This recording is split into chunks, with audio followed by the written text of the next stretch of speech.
So among welcome to student developer. तो आज agronomy series के मृदा विज्ञान टॉपिक के चौथा पार्ट है। इससे पहले 3 पार्ट हो चुके हैं जिसमें हमने मृदा की कुछ बेसिक जानकारियाँ, मृदा की परिभाषा, कुछ इम्पोर्टेंट संस्थान, कुछ इम्पोर्टेंट बुक्स और मृदा अवयव पढ़े थे। तो आज की हम इस क्लास में उसके आगे का भाग पढ़ेंगे। तो शुरू करते हैं। सबसे पहले हम पढ़ेंगे खनिज पदार्थ। तो मृदा में सबसे ज़्यादा पाया जाने वाला खनिज पदार्थ फेल्सपर होता है, जिसकी मृदा में प्रतिशत मात्रा 47 से 48 होती है। उसके बाद क्वार्ट्ज आता है जो मृदा में 36% पाया जाता है। उसके बाद माइका आता है जो मृदा में 10% पाया जाता है। तो क्वार्ट्ज जो होता है उसका फॉर्मूला SiO2 होता है, जो अपक्षय के प्रतिरोधी होते हैं। क्वार्ट्ज अपक्षय के प्रतिरोधी होते हैं और कैल्साइट अपक्षय के संवेदनशील होते हैं। ये ध्यान रखना, क्वार्ट्ज अपक्षय के प्रतिरोधी होते हैं और कैल्साइट संवेदनशील होते हैं, मतलब वह उन्हें स्वीकार कर लेते हैं। और अगला आता है ग्रेनाइट से निर्मित चट्टानों का अपक्षय जब होता है तो अम्लीय और रेतीली मृदा का निर्माण होता है। और बेसाल्ट से निर्मित चट्टान का अपक्षय होने पर क्षारीय और काली मृदा का निर्माण होता है। तो आगे बढ़ते हैं। उम्मीद है ये आपको समझ आया होगा, और नहीं समझ आए तो आप कमेंट में बता सकते हैं, मैं आपको फिर समझा दूंगा। अगला आता है कार्बनिक पदार्थ, जिसकी मृदा में प्रतिशत मात्रा होती है 5। कुल ठोस पदार्थ का 10% होता है। कार्बनिक पदार्थ कुल ठोस पदार्थ का 10% होता है। कार्बनिक पदार्थ में औसतन 58% कार्बन व 5% नाइट्रोजन पाया जाता है। वह मृदा जिसमें 20% से अधिक कार्बनिक पदार्थ हो उसे कार्बनिक पदार्थ कहते हैं, मतलब उसे कार्बनिक मृदा कहते हैं। और अकार्बनिक मृदा जिसमें 20% से कम कार्बनिक पदार्थ पाया जाता हो अकार्बनिक मृदा कहलाती है। कार्बनिक पदार्थ के जो स्रोत होते हैं वो है नाइट्रोजन और सल्फर। नाइट्रोजन और सल्फर कार्बनिक पदार्थ के स्रोत होते हैं। भारत में जैविक मृदा नहीं पाई जाती है। जैविक या कार्बनिक मृदा भारत में नहीं पाई जाती है। ये पूछा जा सकता है कि भारत में कौन सी मृदा नहीं पाई जाती है, तो जैविक या कार्बनिक मृदा नहीं पाई जाती है।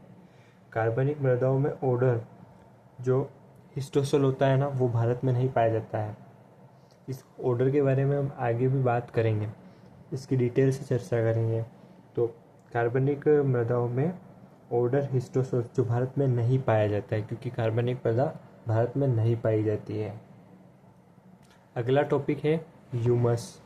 ये इम्पोर्टेंट है, इससे सवाल बनते हैं। ह्यूमस कार्बनिक पदार्थों के विच्छेदन से प्राप्त भूरे रंग का कोलाइडी पदार्थ होता है, जिसे ह्यूमस कहते हैं। अगला आता है मृदा रंध्रावकाश। 2 प्रकार के होते हैं, सूक्ष्म रंध्रावकाश और बड़े रंध्रावकाश। सूक्ष्म रंध्रावकाश 25% होते हैं और बड़े रंध्रावकाश भी 25% होते हैं। यह 0.06 mm से 0.56 mm से कम होते हैं और बड़े रंध्रावकाश 0.6 mm से 0.5 mm से बड़े होते हैं। सूक्ष्म रंध्रावकाश जो जेल द्वारा भरे जाते हैं और जो बड़े रंध्रावकाश होते हैं वह वायु द्वारा भरे जाते हैं।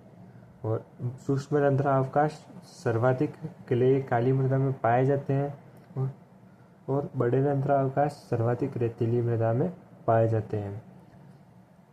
सूक्ष्म रंध्रावकाश जो होते हैं, जो छोटे छिद्र होते हैं मृदा में, उनकी जल धारण क्षमता अधिक होती है, मतलब उनकी वाटर होल्डिंग कैपेसिटी अधिक होती है। और जो बड़े रंध्रावकाश होते हैं उनकी इसकी तुलना में वाटर होल्डिंग कैपेसिटी कम होती है, यानी जल धारण क्षमता कम होती है। और इसमें जो बड़े रंध्रावकाश होते हैं इसमें इन्फिल्ट्रेशन व परकोलेशन अधिक होता है। ठीक है, आगे बढ़ते हैं।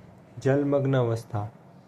जलमग्न अवस्था माइक्रो व मैक्रो जो होते हैं वो पानी से भरे जाते हैं, जिसे जलमग्न, यह काफ़ी इजी टॉपिक है।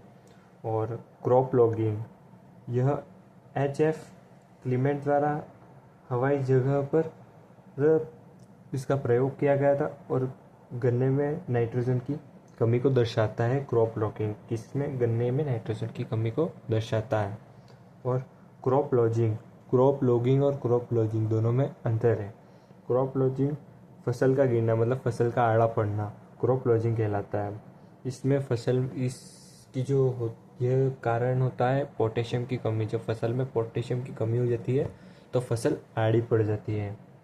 तो आज के इस वीडियो में इतना ही, हम मिलते हैं नेक्स्ट पार्ट में। तो नेक्स्ट पार्ट पढ़ने के लिए आप तो चैनल को सब्सक्राइब और बेल आइकन दबाएं और इस वीडियो को लाइक करें। और अगर आपने आगे पिछले वाले पार्ट नहीं देखे तो वो देखें। Thank you.